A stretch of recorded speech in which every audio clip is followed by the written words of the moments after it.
Today we are here with the XPro Templar X. I just wanted to give you my close to 100 miles thought on it. First off, I want to show you the handlebar layout. So on the left side, this is a feature I really like about it, is you have your choke. You have a choke lever up at the top, right next to your clutch. So that helps you start it without having to reach underneath it and pop up a clutch or anything like that.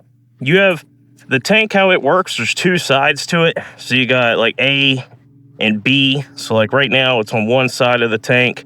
You switch it over to that, and then it's using the other side of the tank, or there, I believe, is off in general. So you kind of have a reserve. Well, you definitely have a reserve. If one side of the tank is empty, you can switch to the other side, and you're still good to go. On your left side here, you got your turning signals, you got your horn, bright lights, dim lights, lights on, lights off, and of course, like I said, you got your clutch. Turn signals, very nice stock. The headlight. We're going to talk about that in a bit. We're going to talk about that for sure in a bit. On the right side, you got your front brake, you got your on and off switch, and your starter, and of course your, your, whatever you call that, accelerator. The forks, as you can see there, they're adjustable. You got fully adjustable rear suspension too. You can either soften it or harden it. It doesn't have a looking glass in terms of the oil. You just have to pull the dipstick and see where the oil is. I know on some other videos, I've seen that the rear, like these cables, weren't put up well, but they seem to be put up well in mine. A lot of people complain about the tailpipe on it, saying that you can't get different tailpipes. And that's true, you can't get different tailpipes. But as you can see here, this is just a slip-on. So you could change this out easily. But of course, that doesn't make it easy to get rid of that cat, which is definitely, bogging it down a bit, making it a little harder to breathe. The carburetor that came with it, it seems to be running okay, but I do get some bogging, so I'm probably going to go ahead and get a nibby. Whenever I turn that there, you can see we're at 88 miles. You got your tactometer, your speedometer, you got your battery level. There's no fuel gauge. That's one thing that I was surprised to see, that there's no fuel gauge on it. The bike sits really tall, but when I sit on it, I don't know if you could tell. So this is up, this is down. It sags probably about 4 inches, which is fine with me, because I mean, look, we still got plenty of room bouncing around and stuff. But this is how you start it. Pull in the rear brake, hit the starter, starts right up. You can see the tactometer started going. The speedometer is not accurate whatsoever. I've noticed that on a lot of bikes in general, though, not just this bike. My CF Moto 650 NK is the same way. A lot of the Jap bikes I've had have been the same way, where a speedometer is just not accurate at all. So like for instance, right now, the speedometer says we're going 17, where this says we're going 16, right? So that's not much of a difference, but wait a second. Once we get out on this road,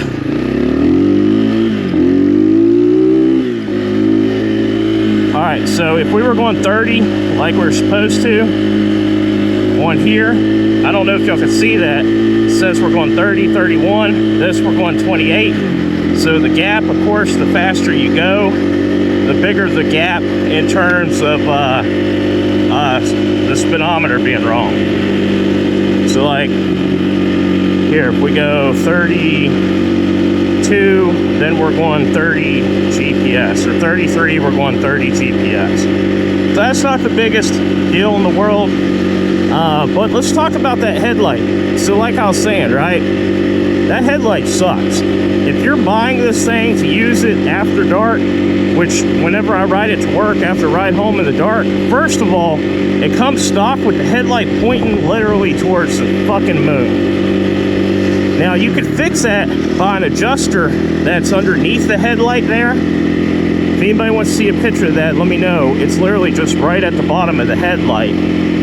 But the problem is the spring that they have in there to adjust it, it's like the spring out of a fucking mechanical pencil. It barely puts any kind of tension on it.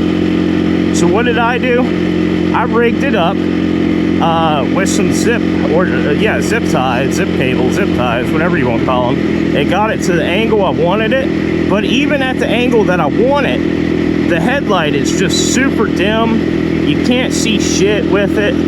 So coming from the CF Moto 650 NK or even the Hulk X250, which is both are Chinese bikes, the CF Moto 650 NK has a damn nuclear reactor mini sun as a headlight, and then the Hulk X250 just had a really nice, you know, decent. You can see enough. It's not anything to write home about, but nothing to complain about like this bike type headlight on it. Some of the features that really shocked me though with this bike, and I would consider cons, are one, no fuel gauge. A fuel gauge would be nice. Two, it has no locking steering mechanism. So in terms of having it stolen or something like that, you better put an air tag or some kind of tracker down in it, because somebody could literally just push it off like it's a bicycle. You know, I know a steering lock isn't the all-in, like the best way to protect your purchase, but at the same time, a steering lock definitely deters thieves who are just looking for something easy to steal. So I would like to see a steering lock on this. The best way I can explain it is this bike is a dirt bike, and I bought it knowing it's a dirt bike. The Hulk X was also a dirt bike,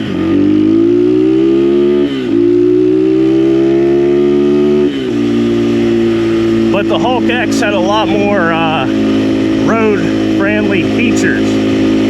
For instance, the speedometer, the fuel gauge. It had the lock for the steering. So, you know, you get a little bit more protection when you're parking it somewhere. At least it makes it a little harder for somebody to steal. Again, it's not the end of the world. Other than that, I mean, everything's really nice on it. It's a true 250cc, to be exact, 249cc Zongshin motor, which seems to produce plenty of power. Of course, I think I'm getting some bogging down with the current carburetor on it. So I'm going to definitely get a new carburetor for it, one that's adjustable, and fix the jets and stuff. I mean, it feels fine, but it seems like every once in a while you can definitely feel like it's bogging down.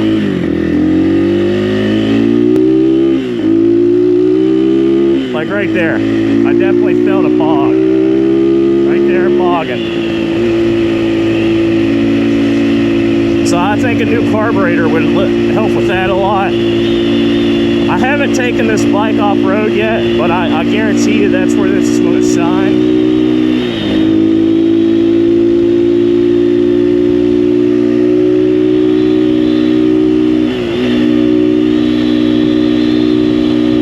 This bike does have 6 gears.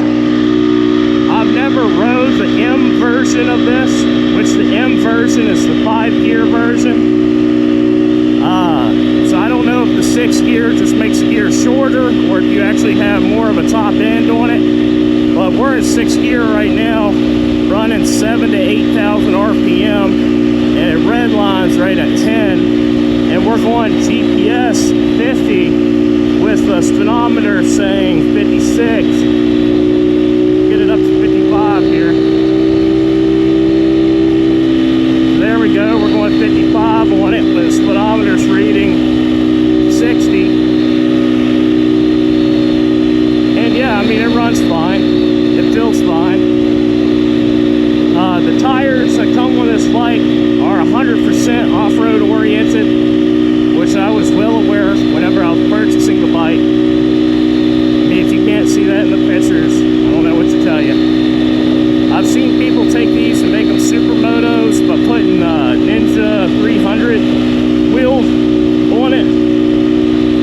It seems like an easy mod.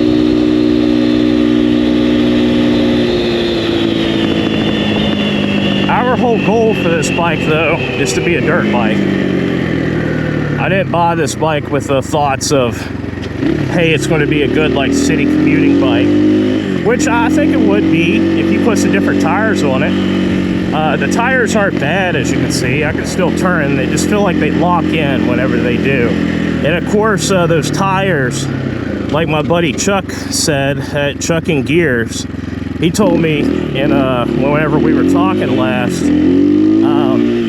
or not last, but he told me sometime when we were talking that on one of his dual sports, how the tires are so knobby, it takes a while for that middle knob to kind of come down a bit, so then you're getting more actual rubber on the pavement. And I can see that. The more I ride it, it seems like the better it gets in terms of feeling like there's more rubber on the pavement. But again, pavement's going to eat up those kind of tires, right? So that's not necessarily what you want.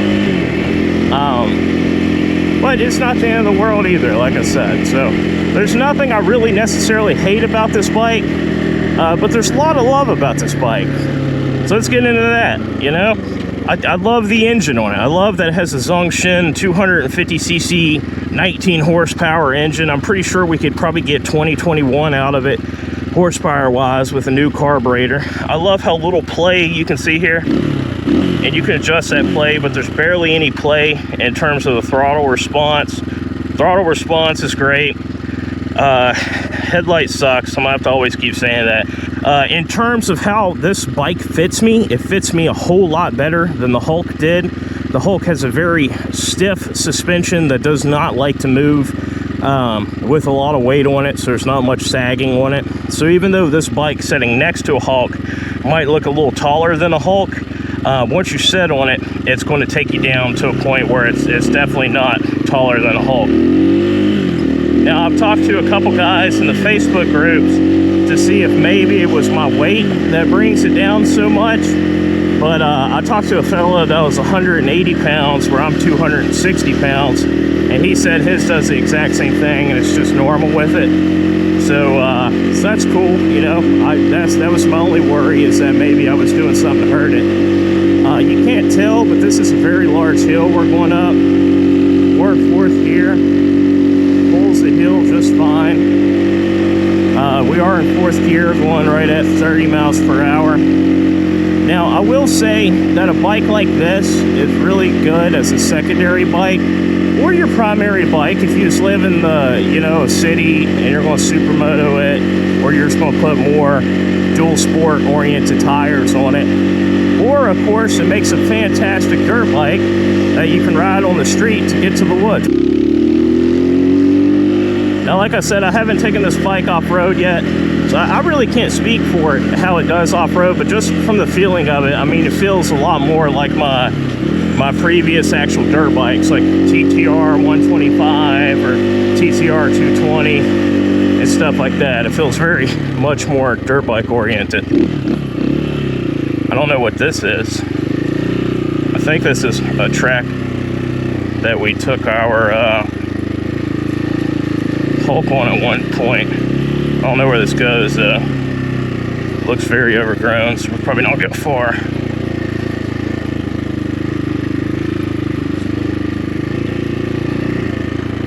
Yeah, this goes down to the park. So we're just gonna make a loop here. But this is my first time actually taking this off-road at all. But let's see how we do.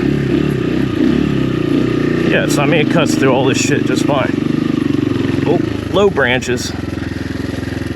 Can't go underneath that.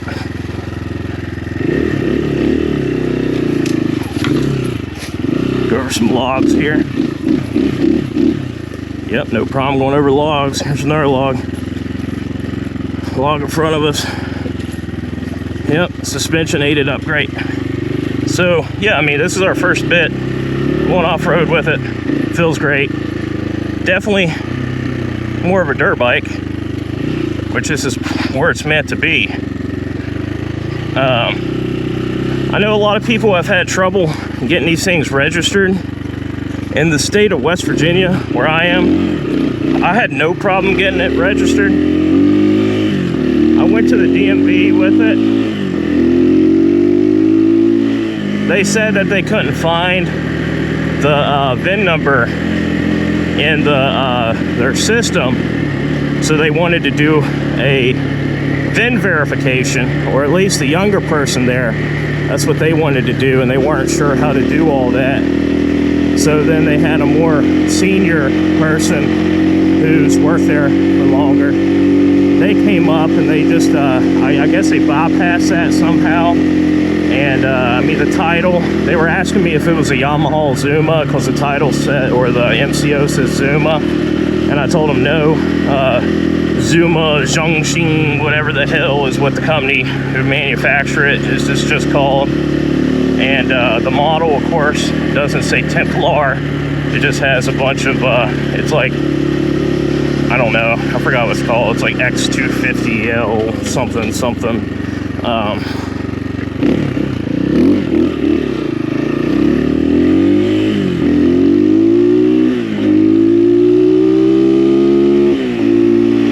So the title doesn't say Templar. I kind of wish it did, because the Hulk title does say Hulk on it.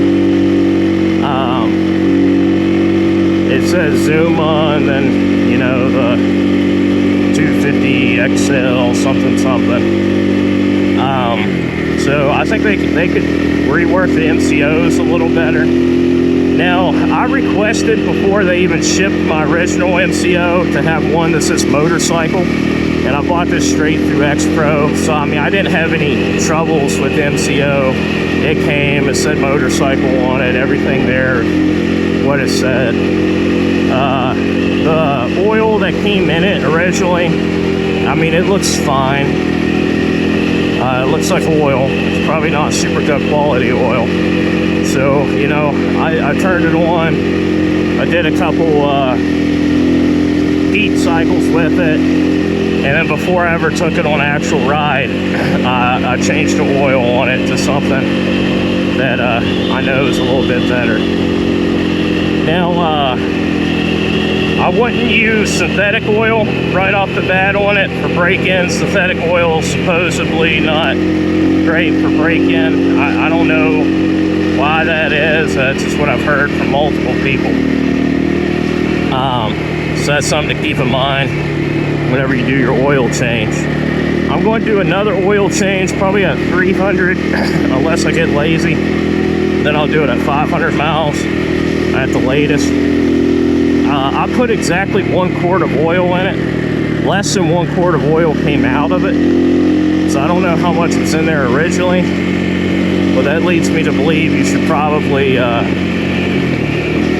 change that oil, just like I said, pretty quickly on it. Turn down here.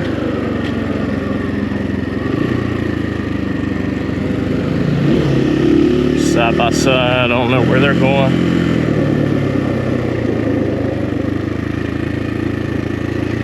Gotta watch for this turn. In a car, this is a one lane.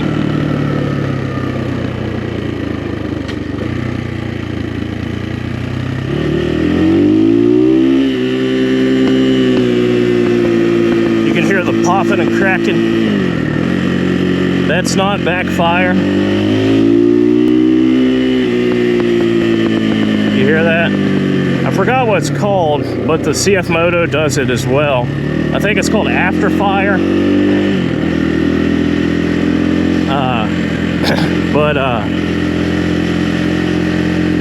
But from the research I've done, it shouldn't affect anything. It's just popping and cracking. If anything, I think it sounds cool.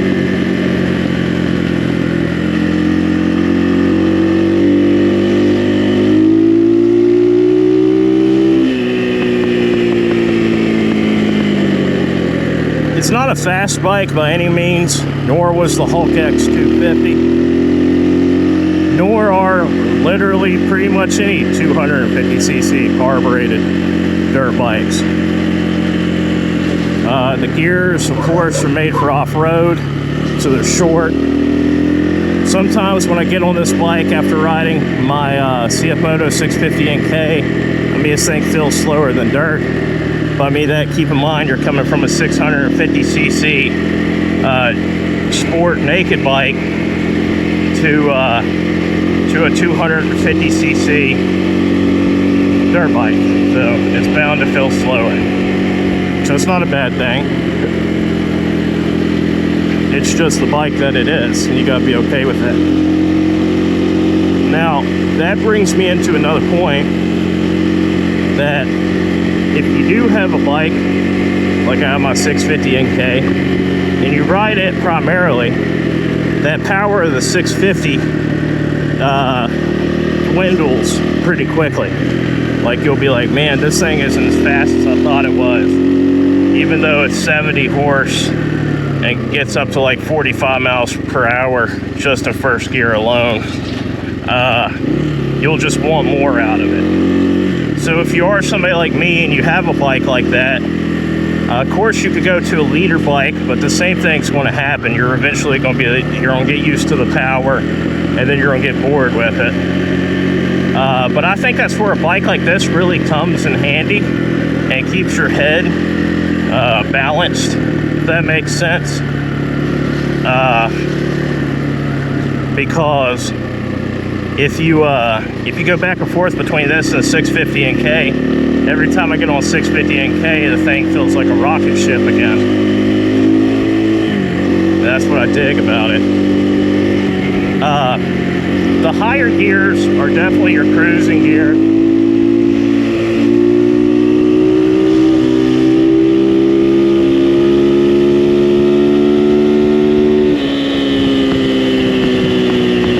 We just got to 52 in GPS verified 5th gear. I will take this on the interstate eventually so we can get a true top speed on it. I'll probably wait till I switch out the carburetor though to see how that goes. Or I might, the day I go to switch out the carburetor, run it on the interstate real quick and do a comparison video.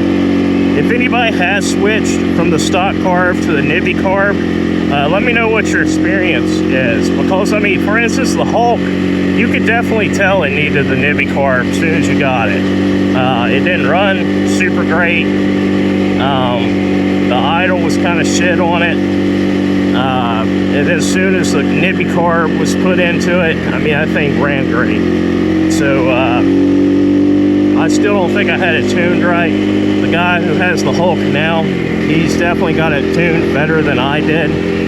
And he says it runs better than ever. So that's really good to hear that the Hulk is still getting some love and being used correctly as it should be used.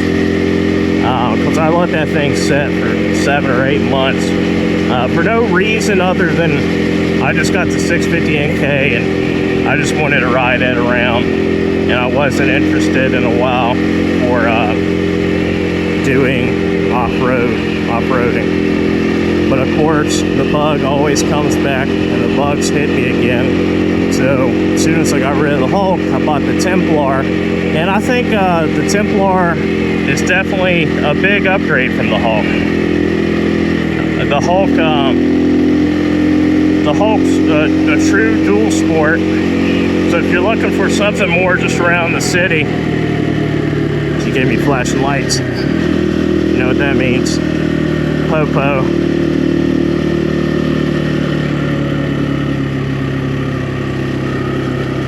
Yep, right there. Sure is.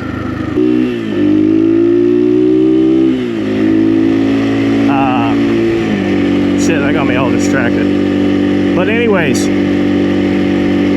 the Hulk, definitely more of a dual sport bike, made for street, like it was designed to be on the street. This bike, it was designed as a dirt bike, and then they slapped on a kit to make it street legal. So whenever you're buying the Templar X, what you're buying is a dirt bike with a kit on it to make it street legal. So just keep that in mind. First and foremost, it is a dirt bike. It was designed completely to be a dirt bike. The suspension's fantastic on it. I mean, I can bounce up and down. It feels great. I mean, I think for the single track out in Tornado, this thing's going to do absolutely A1 on. But there's a lot of just those features, like for instance, no fuel gauge and stuff like that you're missing out on a bike that's just designed primarily to be a dirt bike, which that's fine as long as that's what you know that you're getting yourself into. I did some research on the bike, of course, before I bought it, but I didn't realize that it wouldn't have a speedometer, it wouldn't have a steering lock and stuff like that. I figured since the bike actually cost more than the Hulk X, that it would probably have all those features plus some, but that's not how it worked out, and that's a-okay. I'm not mad about that by any means. It was just a shock whenever I got it. Turn signals, you can see they're on. You can see on there, it doesn't show you which turn signals on per se. It just says the turn signals are on in general. But they're right in your face, so you can definitely see which one's on and which one's not on.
Exactly 100 miles. I don't know if you can see that. We're at exactly 100 miles. This is my true 100-mile review on the thing.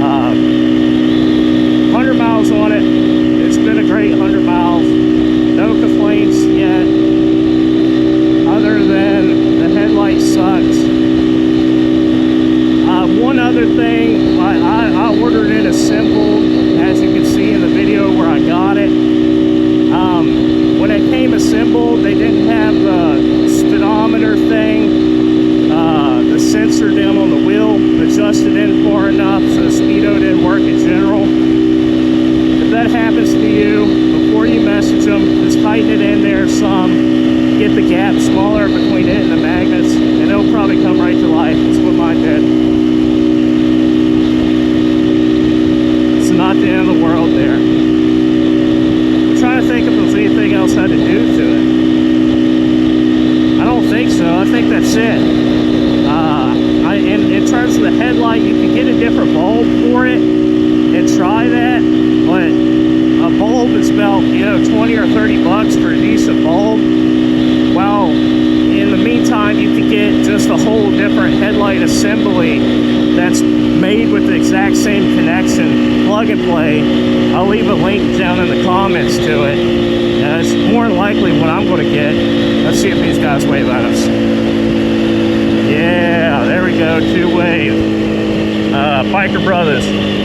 But anyways, I'll leave a link to that. It's just, it's plug and play. It's a much better headlight in general.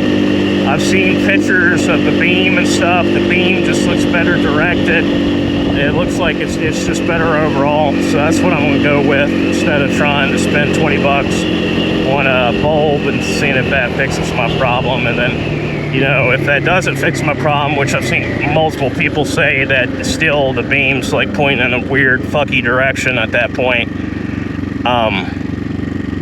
At that point, I'd be down 20 bucks for no reason. I mean, I guess I could just return it to Amazon, but something like that, I don't feel like it's really super returnable, right? They're just gonna have to trash it at that point because it's already been used.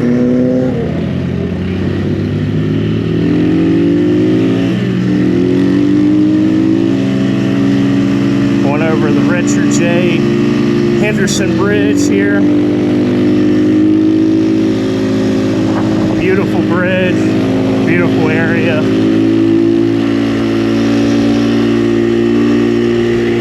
They try to keep it beautiful anyways, but there are a lot of disgusting type people around here that like to trash it up. And I feel like that's how it is in any place though. And of course, the bigger the town, the bigger the city, the more junkies you're going to have trashing shit up.